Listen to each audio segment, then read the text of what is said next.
Reis da Resenha é... Estamos chegando, está começando o Reis da Resenha aqui pela TV Jovem Pan News. Toda semana um convidado ilustre do mundo do futebol. E essa semana o nosso resenheiro, ele foi campeão brasileiro, ele foi campeão paraguaio, tem passagem pelo futebol mexicano. Aqui no Brasil vestiu as camisas de Flamengo, Bahia, Vitória, Ceará. E pertence a uma das famílias mais famosas do futebol mundial. E para me ajudar nessa entrevista, antes da gente revelar aqui o nosso rei da resenha, o Bruno Prado. Fala, Bruno, tá tudo bem? Pedro, tudo bem? Estamos aqui para mais um Reis da Resenha, um bate-papo com um personagem do futebol, hoje não só do futebol brasileiro, um jogador que não é brasileiro e com passagens aqui no Brasil e em outros países da América do Sul, lá no futebol mexicano também, a gente vai conversar bastante. Então deixa eu apresentar essa fera aqui, o Max Biancucci. Seja bem-vindo ao Reis da Resenha da Jovem Pan. Prazer conversar contigo, Max. Prazer, um abraço grande para vocês aí. Um grande prazer poder conversar com vocês. E eu queria entender já de início, para a gente poder começar essa entrevista. Aqui em off a gente estava conversando. Você disse que está morando no Paraguai, né? Como é que está essa vida pós-carreira de jogador? O que você anda fazendo? Então, o Paraguai é um país muito bom de morar, né? Hoje todo mundo sabe a dificuldade que tem o Brasil, o Argentina para morar. Então a gente decidiu ficar aqui, minha esposa daqui, então eu também joguei, como vocês bem falaram, joguei no Olímpia, um clube muito grande aqui, e hoje estou trabalhando um pouco na mídia, né? Falando de futebol, tem um programa também, fala Ñan de Franja, que é um programa de Olímpia, exclusivamente do Olímpia, e estamos trabalhando mais na comunicação que outro aspecto do futebol. Que legal. Inclusive, falando do Olímpia, a gente esteve aqui na Jovem Pan. Depois a nossa produção pode até exibir para a gente mostrar para o Max o nosso pilhado, né? Quando saiu lá o sorteio da Libertadores e saiu o Flamengo e Olímpia, ele começou aqui, Olímpia! Todo mundo aqui na euforia, né? Achando que o Flamengo ia passar e ele ainda fala, Flamengo já nas quartas de final. Eu lembro. Lembra? E eu tirei onda com o cara aí e me pareceu que foi engraçado, cara, porque eu conheço vocês também. Acho que o povo brasileiro é muito engraçado, tem que saber aquelas gírias, essa forma que vocês têm de tirar onda. Pote 2, quem que vai sair do pote 2? Flamengo! É agora, hein? Vamos ver com quem nós vamos jogar. Vamos ver quem pega o Mengão. Palmeiras. Quem pega o Malvadão. Muita emoção. Fluminense. É agora, hein? Será que vai ter Fla-Flu? Será que vai ter Flamengo e Palmeiras? Quem que o Flamengo pega? Vamos ver. Olímpia! Flamengo já nas quartas da Libertadores! Olímpia! Já passamos, né? Flamengo e Olímpia, meu amigo! O Olímpia tá invicto, hein?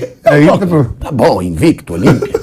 Vai jogar com o Olímpia. Vai ser um atropelo. Vamos lá. Flamengo se deu muito bem, na minha opinião. O Olímpia ainda tá invicto. Jogou duro, hein? Só tem 12 invictos. Eu não tenho medo nenhum do Olímpia. Vai decidir fora. Tá bom, não tenho medo nenhum do Olímpia. Eu aposto com a mesa inteira. Vocês querem? Quem tem mais título de Libertadores? Flamengo ou Olímpia? Por que vocês vão fazer o seguinte? Junta 100 de cada um da mesa e eu boto 400. Mas o cara errou, né? Porque o Olímpia é uma camisa que na Copa é um time difícil de vencer. Não é um time que acostuma ter grandes elencos igual ao Flamengo. Mas vocês viram que passou mal e, infelizmente, para o Flamengo ficou eliminado, né? Então, não pode tirar onda com o grande do Olímpia, não. É um dos grandes aqui do futebol sul-americano. Tem muita tradição, tem muita história, tem que respeitar. E você jogou no Flamengo, sabe a pressão dos dois lados, né? Bruno Prado, conversando com o nosso Max Biancucci aqui no Reis da Resenha da Jovem Pan. Ô, Max, prazer falar com você. Até entrou nesse assunto, né, de Libertadores. Nos últimos anos, o futebol brasileiro conquistou as últimas 5 edições, 3 finais aconteceram entre clubes brasileiros. Mas o Olímpia eliminou o Flamengo, no outro ano eliminou o Fluminense, já eliminou o Internacional, tudo recentemente. Como é que você vê hoje essa diferença financeira, que é o que pesa mais a favor dos clubes brasileiros nesse momento, e como competir, né, contra essa diferença financeira hoje no continente? É difícil. É difícil porque os times brasileiros já têm potencial. Sempre tiveram potencial. E agora, mais ainda, com essa possibilidade de contratar figuras da Europa, todo mundo sabe a dificuldade que tem os times brasileiros. Praticamente, Paraguai, para mim, não tem condição de chegar a uma final, porque quando o Olímpia chegou na final em 2013 contra o Atlético Mineiro do Ronaldinho, ainda a Copa era diferente porque eliminavam entre time brasileiro. Então não poderia chegar 2 times brasileiros. Agora tem mais times brasileiros, porém, e é mais difícil você poder vencer. Então eu imagino que Paraguai hoje é muito difícil para o time uruguaio, Peñarol, Nacional, que são times grandes, né? Mas eu acho que a diferença que o Brasil fez em termos de econômico é muito difícil vencer. Até a Argentina hoje está muito abaixo para poder chegar a disputar uma final. A gente trazendo aqui, né, esse cenário hoje, o Brasil também aparecendo como essa potência financeira e dificulta, né, os times aqui, Argentina, Paraguai, Uruguai, Chile, competirem talvez de igual para igual nas contratações. Até pouco tempo atrás existia talvez uma competição maior, Argentina, Brasil, até uma concorrência na contratação de jogadores. Hoje se restringe ao futebol brasileiro. Max, falando agora sobre a sua carreira como jogador, agora recuando mais no tempo. Você chegou aqui ao Flamengo em 2007. Você que é de Rosário, como eu disse, pertence a uma das famílias mais famosas, né, do futebol. Seu irmão... Infelizmente. Seu irmão jogador também, o Emanuel Biancucci, e um primo que é fora de série. Para mim, o maior jogador que eu já vi jogar, Lionel Messi. Não vi Pelé jogar, não vi outros grandes nomes aí da história, mas vi o Messi jogar, tive esse prazer e, para mim, foi, na minha concepção, dos que eu vi, o maior. Mas queria que você falasse do seu início de carreira até chegar no Flamengo em 2007. Você começou em Rosário mesmo. Essa sua relação com o futebol, a relação da sua família com o futebol? Poxa, um pouco longa, né? Falar do começo, porque eu vim aqui ao Paraguai com 17 anos. Me viram jogar lá num time que eu estava em Rosário e me trouxeram para cá. Antes tinha passado pelas bases do São Lourenço, né, que ontem jogou com o Atlético Mineiro. Mas um treinador me viu jogar e me trouxe.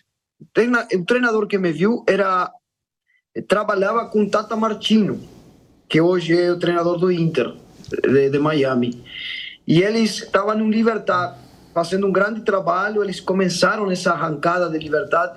Libertad hoje aqui é um grande time, tem muito dinheiro, sempre tem elenco forte. Então, nesse momento, o Tata Martino foi o cara que começou essa arrancada do clube.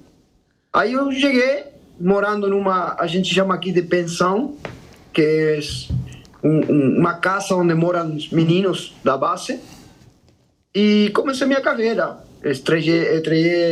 Fui profissional, me emprestaram para time modesto, até eu passei por Sportivo Luquenho, que fui campeão em 2007, e uma coincidência que aconteceu foi que a gente jogou com o Cerro Porteño, e o treinador do Cerro Porteño era Valdir Espinosa, que em paz descanse, né? E ele me viu jogar e eu fiz um grande jogo essa tarde, e aí ele me recomendou. Eu estava finalizando o contrato com o Sportivo Luquenho, eu estava novo, eu tinha 21 anos, acho que tinha.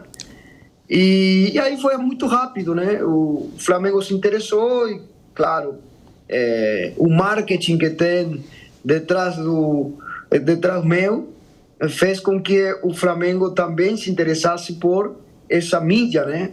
Então, aproveitaram bem essa situação e felizmente eu cheguei a jogar um dos melhores clubes que tem o mundo também, que é o Flamengo, né? Ô, Maxi, quando eu falei da família, o Messi, aí você até soltou um infelizmente. Aí eu até dei uma estranhada aqui. Infelizmente porque isso de ser primo do Messi mais te atrapalhou do que ajudou? É isso que você quis dizer? Não, é uma brincadeira, mas para mim, nunca liguei com essa situação. Nunca fez meu papel. Sei o que representa o Leo Messi a nível mundial. Sou um admirador mais também, mas poucas vezes falei dele, porque sempre tem uma comparação. E você não pode comparar um cara que é absurdamente superior a 95% dos jogadores que já jogaram do mundo. E você ser primo num país muito difícil de jogar, que é o Brasil. É um clube muito difícil de jogar, que é o Flamengo, com uma pressão absurda, com uma mídia muito em cima. Logicamente tinha essas brincadeiras que você tem que ter a cabeça no lugar para não prestar atenção às situações que acontecem. Mas quando eu falei, infelizmente, por causa disso, né, que sempre tinha essa brincadeira, mas para mim, não, nunca liguei com isso. Bruno, a gente vê bastante esse tipo de situação, né? A expectativa é colocada lá em cima e aqui no futebol brasileiro acontece demais. Acontece. O Edinho, que era goleiro, né, filho do Pelé, mesmo sendo goleiro, havia, né, sempre essa comparação, né? O Edinho, qualquer falha do Edinho, falava, é filho do Pelé, não pode falhar, enfim, né? Então isso realmente é complicado. Ô Max, assim, para essa questão do seu parentesco com o Messi, para finalizar, vocês têm contato próximo, são amigos, são mais distantes? Como é que é essa relação? Vocês são parentes próximos ou não? Somos parentes próximos, somos primos irmãos. Minha mãe é irmã da mãe dele, mas hoje não temos muito contato. Naquela época sim a gente falava mais, mas hoje ele já tem uma família formada, aquela questão dos filhos, e infelizmente hoje não temos esse contato tão perto, não. Mas aproveitando esse tema do Messi, aqui no Brasil, por exemplo, na Copa do Mundo, ainda mais com a eliminação do Brasil para a Croácia, a gente viu torcedores brasileiros torcendo pelo Messi, torcendo para a Argentina em função do Messi. E vocês, né, tiveram convívio na infância, até algumas declarações suas eu puxei aqui, desse desejo de se tornar jogador, da paixão pelo futebol. Cara, eu acho que isso para um jogador é inimaginável, né? Você vê brasileiros torcendo por um argentino numa Copa do Mundo. Cara, aquilo que eu te falei, eu conheço muito bem o povo brasileiro. Também eu sou, não porque estou conversando com você para ficar bem, mas eu tenho um carinho muito grande para o Brasil, e a gente também tem uma admiração muito grande para o futebol brasileiro. Às vezes tem aquela questão de que fala em redes sociais, o argentino nunca iria torcer para o Brasil, mas tem muito admirador, a gente admira o bom futebol, e tenho a certeza que a admiração que o povo argentino tem por Brasil, em termos de futebol, é muito grande também. Às vezes não se vê porque só aparecem as coisas ruins, né? Infelizmente, aquelas coisas do racismo, e que ficam muito tristes, porque para mim são dois países irmãos que não deveria acontecer. Mas a Argentina admira muito o Brasil, muito os jogadores brasileiros. Neymar, por exemplo, é muito querido na Argentina, muito. Pelo fato dele ser como pode ter certeza que se Neymar vai um dia para fazer um jogo lá, o argentino vai abraçar ele. Claro que tem outros jogadores que vocês sabem que são um pouco mais, sei lá, não é querido, né? O Ronaldinho é outro cara que é muito querido, enfim, para resumir essa questão. Mas o fenômeno Messi é isso. Passa as barreiras dos países, ele vai além, de camisa de futebol. Então, são fenômenos do futebol mundial. Acredito que Ronaldinho aconteceu a mesma coisa com Ronaldinho. Na época, ele era um cara excepcional. Ronaldo mesmo, Ronaldo fenômeno, cara que todo mundo gosta. Então, são jogadores de muito respeito e para mim não tem camisa. O cara que torce por Messi, o Cristiano Ronaldo, não tem camisa. Gosta do futebol, pronto, acabou. É isso.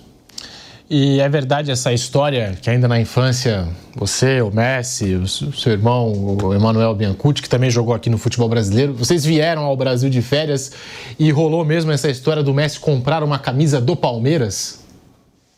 Cara, não me lembro a camisa que era, né? O torcedor palmeirense deve estar revoltado, mas não me lembro que camisa era. Mas eu peguei a do Flamengo, isso sim, eu me lembro perfeitamente. Mas o Messi não me lembro qual camisa pegou, nem o meu irmão. Acredito que meu irmão tinha pegado a de Vasco da Gama, né? Que finalmente jogou, mas também não me lembro. A do Flamengo, porque como eu sou torcedor do Newell's Boys, e Newell's Boys tem a camisa vermelha e preta, eu fui para a do Flamengo. E Flamengo sempre foi muito famoso. Então eu me lembro perfeitamente disso, mas não quero meter de novo o Messi na questão, porque vai virar uma revolta aí que não me lembro, sinceramente. Ô Max, e sobre o Flamengo, você pegou um período ali, 2007, 2008, que era uma situação muito diferente do Flamengo, né, em relação ao que o time vive hoje. Era um Flamengo com mais problemas financeiros, a organização, enfim. Hoje é um clube, uma superpotência da América do Sul, sempre foi assim, de tamanho, de história, de torcida, mas também hoje uma potência financeira, um clube que se organizou.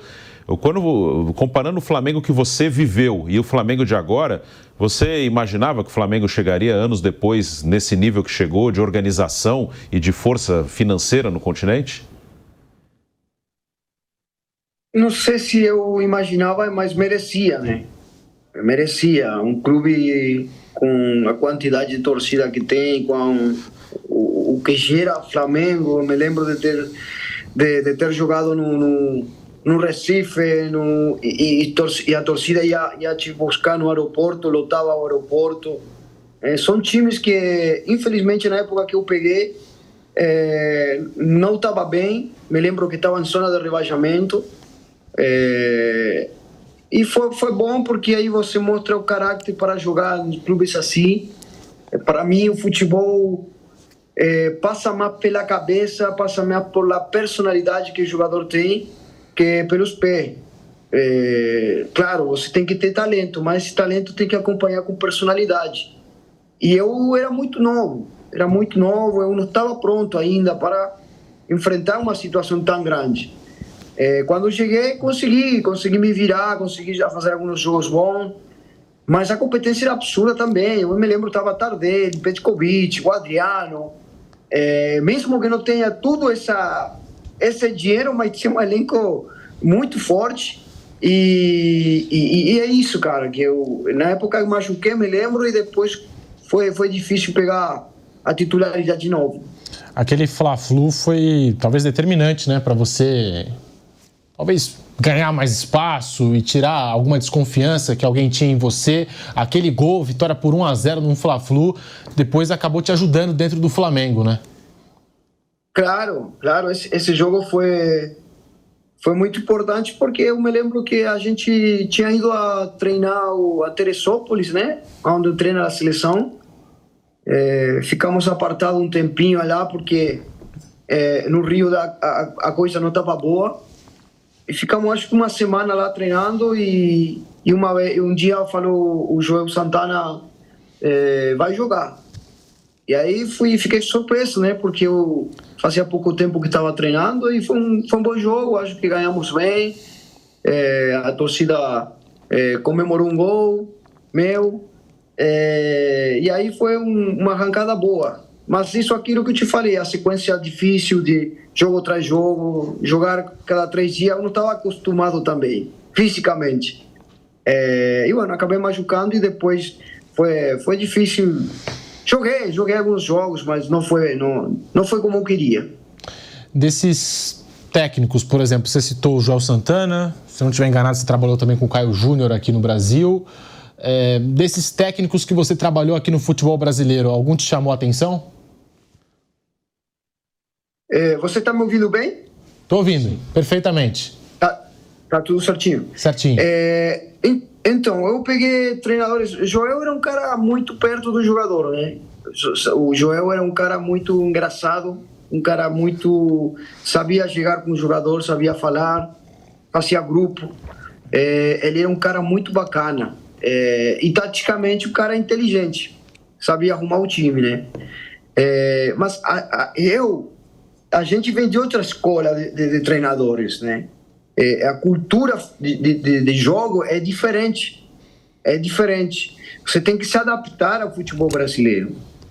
Por isso que tem agora que tem muitos técnicos estrangeiros, você vê time mais encajado, time mais organizado, porque conseguiram fazer essa mistura que eu acho que é interessante.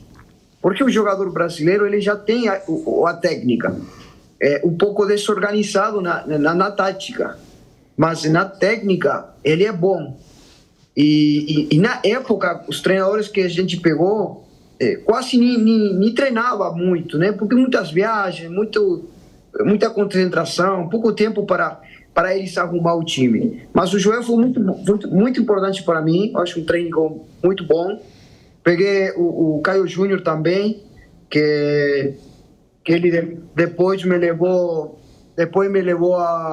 a Vitória. A Vitória ele me levou e fizemos um grande campeonato ali. Mas eu acho que esses dois para mim foram muito importantes. Também peguei o Cuca, mas com o Cuca joguei pouco. O Andrade, um cara gente boa demais, muito gente boa. Mas taticamente, ele não era um cara muito participativo. Ajudava outros caras que estavam ali. Mas eu acho que esses dois foram os mais importantes. E você falou dessa arrancada, do trabalho com o Cuca Andrade, que foi uma arrancada com o Andrade que o Flamengo foi campeão, né? Foi campeão brasileiro, 2009, o time estava lá no meio da tabela, com o Andrade deu uma arrancada. E você até falou que na parte tática o Andrade era mais um cara da convivência. Por que você acha que aquele time reagiu daquela maneira quando o Andrade assumiu? E o que levou o time a conquistar o título brasileiro naquele ano? Cara, às vezes, quando você tira alguma pressão, alguma organização tática, às vezes o jogador se libera. Quando o jogador se libera, ele consegue tirar um potencial que antes estava um pouco contraído, né? E essa questão de grupo, essa questão de passar bem nos treinos, faz com que o jogador se sinta bem, aí você ganha um jogo, vai ganhar outro jogo, e aí começa aquela coisa de estar motivado, de confiança. E às vezes o futebol não tem segredo, né? Você vai ser campeão com diferente forma, vai ser campeão com Mourinho, vai ser campeão com Guardiola, mas o importante é você ter elenco, ter jogador, porque para mim o jogador é o mais importante. Agora o futebol brasileiro com muitos técnicos estrangeiros e jogadores estrangeiros. Você que foi jogador, agora comentarista, com toda essa experiência, como é que você enxerga tudo isso? Então, aquilo que eu falei anteriormente, para mim é uma mistura muito boa, o fato de ter treinadores com outra ideia de treinamentos, o treinador argentino, uruguaio eu peguei pouco, mas principalmente o treinador argentino, ele taticamente trabalha muito bem. Taticamente ele é muito aplicado. E aí vocês têm a matéria-prima, que é o futebol, o jogador brasileiro. Tecnicamente, para mim, absurdamente superior a todos. E quando você traz uma peça, dois jogadores que conseguem ter aquela questão de marca, aquela questão de raça, aí essa mistura eu acho muito bacana. Para mim, olha, eu não estou falando que o técnico brasileiro não tem. Tem muitos treinadores brasileiros muito bons. O Tite Me lembro que eu enfrentei ele na época que ele estava no Corinthians. Tem treinadores muito bons, mas sempre tem ideias novas e é bacana, né? Bacana porque o futebol brasileiro vira mais atrativo para todo mundo que quer olhar. Max, e sobre o Vitória, né? Acho que foi o clube que você jogou, teve seu melhor desempenho aqui no Brasil. Você jogou em outros clubes do Nordeste também, Bahia, Ceará. Qual é a diferença de jogar num clube como o Flamengo, que tem torcida no país inteiro, e um clube como o Vitória, que é muito grande no seu estado, que joga com frequência a Série A do Campeonato Brasileiro, está agora de volta à Série A. Qual é a diferença no dia a dia, na pressão que é exercida? Como é que foi essa passagem pelo Nordeste? Cara, a pressão sempre tem. Claro, a diferença que existe é a exposição, a mídia. Quando você erra um gol no Flamengo, o país inteiro fica sabendo que você errou aquele gol. Quando você erra no Vitória, todo mundo sabe ali no Salvador que você errou. Então a pressão é a mesma. Claro que o Flamengo é maior, claro que o Flamengo tem outro nível de alcance, porém, se você perder 2 jogos, vai ter a torcida ali gritando o teu nome. Se você não faz a coisa certa, vai ter a pressão com a diretoria. Então, futebol, ele é difícil em qualquer parte. Tem que estar preparado para jogar. E futebol brasileiro, ele não é fácil.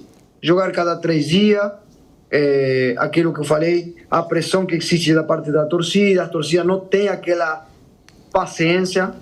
Vocês viram ali faz pouco tempo que o Fluminense é campeão da Libertadores e a torcida estava agora, há pouco tempo atrás, reclamando. Então, toda hora você tem que vencer, não tem jeito. Você deixa o Flamengo, vai para o futebol mexicano, aí tem passagem também pelo futebol paraguaio, pelo Olímpia, e retorna ao Brasil em 2013, se eu não estiver enganado, para vestir as cores do Vitória. Aí chega mais maduro, né? Aí é um outro Max, que já conhece talvez aí a realidade do futebol brasileiro, isso de jogar de 3 em 3 dias. Foi importante, né? Talvez ter saído e voltado para o Brasil em 2013, né? Isso mesmo. Estava mais amadurecido, com mais experiência, jogar em diferentes ligas. México é uma liga, é um campeonato de muitos jogos, muito jogo de posição de bola. A maioria dos times tem trato de bola desde atrás do goleiro. Taticamente ajuda você a amadurecer. Você vai pegando experiência, não é o mesmo jogador aos 20 anos que aos 25 ou aos 30. Você perde algumas coisas, mas ganha outra, né? Eu acho que no Vitória cheguei no meu melhor momento, porque eu fui campeão no Olímpia, passei por México, fui campeão no Olímpia e o Olímpia veio para cá. No Olímpia tinha jogado Libertadores,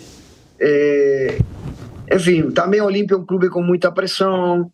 É um clube que exige, e a maioria dos clubes onde eu joguei tem exigência da torcida e tem exigência do clube. Quando eu cheguei no Vitória, a vantagem que tinha era que o Caio Júnior me conhecia, ele soube como eu jogava, me posicionar bem, e para mim foi o melhor ano da minha carreira, né? Embora que depois joguei no Bahia, no clássico, né, no rival. Foram 2 times que eu guardo muita lembrança, tanto no Vitória como Bahia. Já um jogador diferente, mais amadurecido. 2 grandes clubes, né? No Vitória você fez 14 gols em 33 partidas. E depois você vai para o Bahia. E é uma rivalidade, a gente conhece o Bavi. Como é que foi sair do Vitória para jogar no Bahia? E eu dei uma olhada nas suas redes sociais, parece até que você tem, pode ser impressão minha, um carinho maior talvez pelo Bahia do que pelo Vitória. É isso mesmo, Max? Olha, na verdade passou um tempo já e o carinho é pelos 2. Só que o torcedor do Vitória ficou com raiva.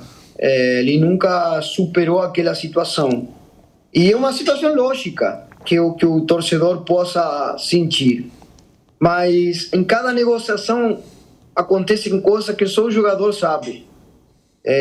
A minha vontade não era sair do Vitória.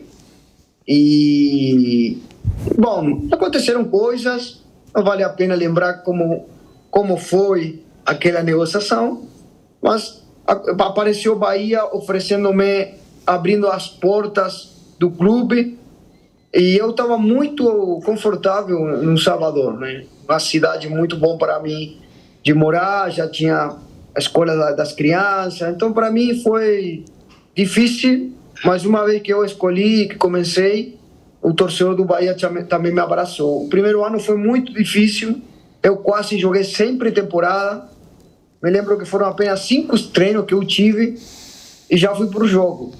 Foi o pior ano da minha carreira, o primeiro ano no Bahia, né? Foi muito difícil para mim. E o segundo ano já melhorei, já foi bem, já as coisas mudaram. Infelizmente chegamos quase na portinha para ascender, mas infelizmente não conseguimos. Então é isso, para mim os dois times têm muito carinho, mas o torcedor do Bahia me lembra muito bem também pelo passagem que eu tive. Max, você falou da Liga Mexicana, que taticamente joga com muita posse de bola, partindo desde o goleiro. Como é que você definiria a Liga Brasileira, taticamente, no tempo que você jogou e hoje, se tem diferenças muito grandes, até pela chegada de treinadores estrangeiros? Você tem, assim, uma definição na sua cabeça de uma média de como é, taticamente, o Campeonato Brasileiro? Sim, para mim o Brasil tem muitas transições rápidas, são jogadores muito rápidos, com alas, sempre tem jogadores que jogam pelas alas. Tem treinadores que estão tentando mudar. O Milito, ontem eu estava assistindo o jogo, ele tem uma característica mais de posse de bola, mas em geral, quando eu joguei no Brasil, eram muitas transições rápidas, muitos atacantes rápidos de virada. Já o futebol argentino já é um futebol mais travado, mas porque todo mundo joga estudando o rival. Vocês viram como o São Lourenço se posicionou para tentar fechar os caminhos ao Atlético Mineiro. Acho que taticamente o jogo argentino ele é muito interessante para o cara que gosta de tática. Times argentinos são muito bons. É por isso que é difícil ganhar. Mas o brasileiro tem muito jogo individual, muito talento, mas porém, como falei, muitas transições rápidas. E o mexicano ele é um bom jogo. Eu acho uma liga interessante de assistir.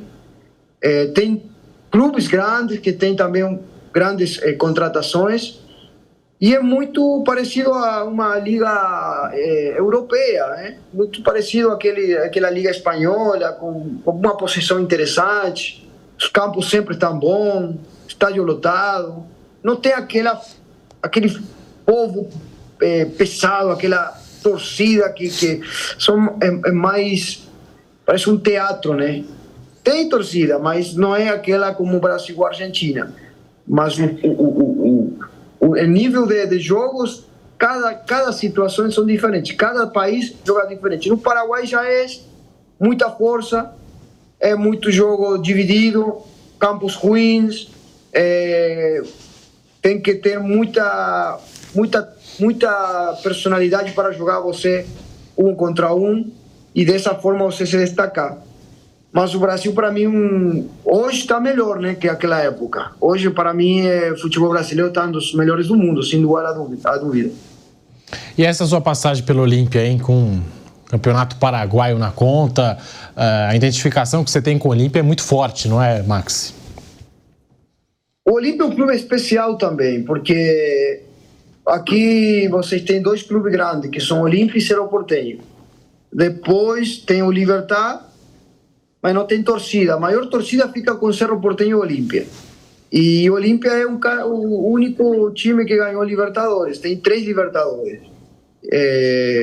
E para mim foi um prazer jogar no Olímpia. Um clube que eu me apaixonei quando cheguei. E fiquei torcedor do Olímpia. Então, para mim, cumprir esse sonho de jogar aqui e ser campeão ainda foi muito bom. Foi muito bom. Embora que eu queria fazer um grande papel na Libertadores. Quando eu saí, aquele 2013, foi que o Olímpia chegou na final. Quase perto de ficar campeão, né? Porque ganharam o jogo de ida e depois na volta, acho que foi por pênalti, se não me engano. Sim. E ficaram na portinha daquela quarta Libertadores. Mas é um time muito especial, sem dúvida. Max, e sobre a seleção do Paraguai? O Paraguai não joga uma Copa desde 2010. Né? Inclusive, em 2010, com o Tata Martino, que você já citou, fez a sua melhor campanha da história, chegando nas quartas. O Paraguai vai enfrentar o Brasil em setembro, na eliminatória. O Brasil vai jogar com o Equador e com o Paraguai. Por que a seleção paraguaia não consegue um bom desempenho já há bastante tempo e não está bem nessa eliminatória? Vai trocar de treinador de novo, né? Inclusive. Por que a seleção paraguaia já há alguns anos não vem bem? Porque para mim eles sofreram a renovação, que não tiveram depois daquela Roque Santa Cruz, Aido Valdés, jogadores que jogavam na Europa. E a renovação não foi boa. Eles não fizeram aquele trabalho para começar a trazer os novos para mexer com esses jogadores. Por isso também acho que o Tata Martino acabou saindo, né? Porque ele viu que não tinha uma renovação pronta. Mas agora tem jogadores muito bons que têm aparecido, o Enciso, o Ramon Sosa, que é um jogador que está no Talheres, que vai ser vendido para a Premier League. Estão aparecendo alguns jogadores. O Gomes, um volante que está no Inter de Miami, que também vai ser vendido à Premier League. Eles estão agora começando com esses meninos, mas precisam tempo. E eu acho que outras seleções têm crescido muito. Equador, a Venezuela mesmo, a Venezuela hoje está forte. Então aconteceu um pouco de tudo, e também a escolha do treinador também muda muito, não tem uma ideia clara de qual é o projeto. Então quando você começa a ter todos esses problemas, é que você não consegue ter uma seleção forte. Ô, Maxi, o que me chamou a atenção na seleção do Paraguai é que aqui no futebol brasileiro, quando a gente fala do Palmeiras, por exemplo, a gente fala da liderança do Gustavo Gomes, jogador importantíssimo. O Palmeiras recebeu uma oferta da Arábia Saudita quase irrecusável e segurou o Gustavo Gomes. E agora na Copa América chama muito a atenção, porque nos 3 jogos da seleção paraguaia, ele que até então era o capitão também do Paraguai, nem entrou nos jogos, o Gustavo Gomes. Então, o que se passa aí com o Gustavo Gomes, que aqui no Brasil, no futebol brasileiro, é inquestionável, mas talvez não consiga repetir esse desempenho com a camisa da seleção paraguaia? Todo mundo ficou surpreso por isso. Mas também tem o Balbuena, tem o Alderete, que são 2 zagueiros muito bons. Mas, claro, chamou a atenção porque Gomes é um cara experiente. Mas, para mim, também, cada equipe você não joga da mesma forma, né? E o zagueiro hoje de Paraguai, ele, para mim, Gomes está muito mais protegido no Palmeiras. Está muito mais protegido pelos volantes. Taticamente, o Abel é um treinador aplicado, e isso protege um pouco a defesa. No Paraguai, está mais exposto, tem que sair mais pelos lados, tem que sair mais da zona de conforto. E para mim, tem Balbuena, é um cara que cumpre muito bem essa função. O Alderete, um cara que também cumpre muito bem essa função. Deve ter sido por essa escolha do treinador, mas tem que estar ali para o dia a dia saber o que acontece, né? Só olha o jogo e imagina a coisa, mas se eu tivesse o Gomes, comigo o Gomes deveria jogar, ou fazer uma linha de 3, mas tem que estar esse cara que é um referente. Os zagueiros paraguaios ganharam muito espaço aqui no futebol brasileiro. Gustavo Gomes, Balbuena no Corinthians, eu lembro. E a gente pega também Júnior Alonso. zagueiros estrangeiros. Arboleda no São Paulo também tem um papel muito importante dentro do grupo do São Paulo. Aquilo que também a gente falou durante o programa, né? Dos jogadores estrangeiros ganhando cada vez mais espaço nas equipes brasileiras, algo que a gente não via, né, no passado. E até aproveitando, entrando nesse tema, já que a gente falou do Palmeiras, porque aqui no Brasil a gente coloca, né, Palmeiras e Flamengo como os favoritos à Libertadores. Talvez um outro clube brasileiro aí como uma terceira opção, Botafogo. Eu sei que na Argentina muita gente deve destacar o River Plate, ainda mais agora com o Gallardo voltando. Tem essa mística. E aí no Paraguai, é por aí também? Aqui você me pergunta de que time nós acreditamos que vai chegar na final? Isso, os favoritos para vocês da Libertadores. Sim, favoritos sempre são, para mim, hoje o Brasil está por cima do argentino, como aquilo que falei. Para mim, River precisa muito trabalho do Gallardo. Ele tem problema na zaga, tem problema na defesa. É um time que joga muito aberto. E quando pegar um time brasileiro com essas transições rápidas, você vai arrebentar o River. Para mim, o grande problema que tem o River é que ele jogava muito pela frente. Saiu agora faz pouco o De Michele e você tinha que ver, era um time brasileiro daquela época de antes. Todo mundo atacava. E na Libertadores vocês veem que são detalhes, é bola parada, é pênalti. Não esquecer que muitos jogos se ganham por pênalti. Tem que ter um goleiro que pegue pênalti. O River não tem.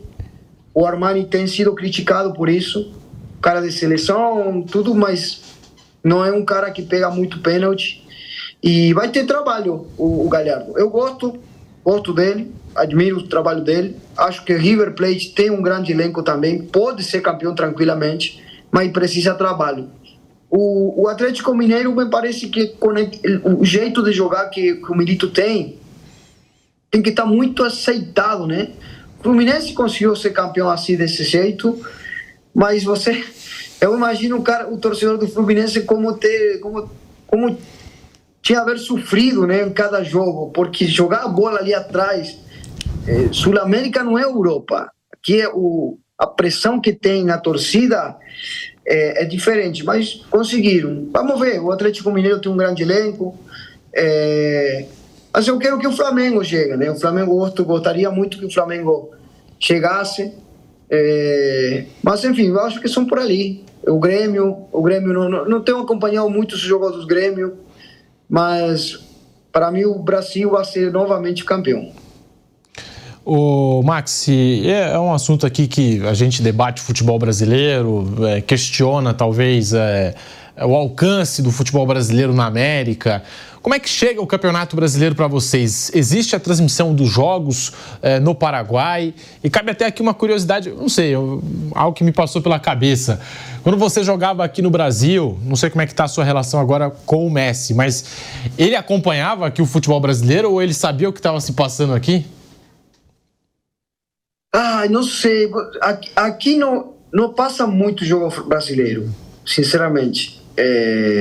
Nós não temos possibilidade de ver o futebol brasileiro, a não ser que tenha algum aplicativo pela internet que você assista, né? Tem algumas aplicações que você vê do mundo inteiro, mas eu não tenho. Se eu quero assistir futebol brasileiro, não posso. Então é um pouco difícil. Eu acho que a Argentina sim passava antes, depende a época. Tinha um canal importante que passava, mas é difícil para a gente, não sei porquê. Aqui o futebol argentino é tudo futebol argentino, então também ganha espaço. Por isso que tem muita torcida também fora, de Boca Juniors, River. Quando vem a jogar aqui, eles lotam o estádio. E, embora que seja perto também, que tenha a cidade perto, mas o futebol argentino está muito aqui, muito no Uruguai também. Mas o futebol brasileiro, não sei por que a gente não assiste muito, não. Max, e até, também no futebol paraguaio, alguns times Diferentes apareceram, né, nessas competições. O Ameliano está aí na Copa Sul-Americana, ganhou do Atlético Paranaense. O Olímpia não conseguiu se classificar. O Guarani, que vinha disputando, também não conseguiu. Esses novos times, eles têm algum investidor ou foi assim um trabalho de um ano só que deu certo? Por que tivemos essas novidades na Libertadores? Trinidense também jogou. Teve alguma coisa diferente ou não? Foi uma coisa de um ano só que deu certo? Adoraria falar, não, tem projeto, tem investimento, mas não tem nada disso. Infelizmente não. Aqui o que aconteceu foi que os times grandes começaram a baixar o nível de competência. E aqui o campeonato são 12 times. Só tem 12 times na primeira divisão. Então tem um campeonato que tem que ser muito mudado. O Taquari é um elenco, ele tem um investidor brasileiro. Ele trouxe muitos brasileiros para cá. O Vitor Ferraz está jogando aqui. O goleiro Werner, creio que é. Acho que é o Werner. Tem muitos brasileiros jogando nesse time. Mas não acontece. Não acontece. Não tem planejamento. Infelizmente, os campos não são bons. É um reflexo da seleção. Tem que mudar muita coisa.